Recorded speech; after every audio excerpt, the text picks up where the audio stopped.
Tá, mas você sabe qual é um dos homens mais significativos do cristianismo? Não? Confira só. I'm getting ready to tell you the story of the most spiritually significant man in our nation's history you have never heard of.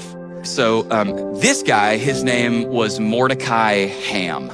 If you're looking for baby names, Mordecai Ham. He was an American tent revival preacher in the late 1800s, early 1900s. Was never famous. So, no books, no radio program, never been to the White House. But in 1934, he was preaching a tent revival in Charlotte, North Carolina. And two 14-year-old boys saw the tent and they saw the commotion of people. And they heard this bold love of the Father preaching. And they were just like, huh. They just happened to be walking by and they were like, huh.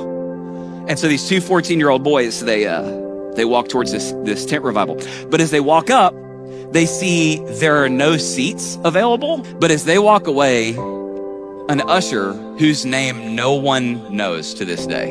An usher ran after these two 14-year-old boys and grabbed one of them and he said, hey, we can find two seats for you boys together.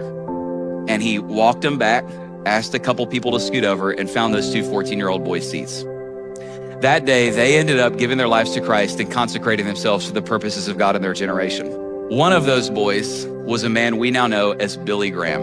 Billy Graham ended up preaching the gospel to more people than anyone else has ever preached to in the history of the world. Tens of millions of people were caught up into the kingdom of God under the preaching of Billy Graham.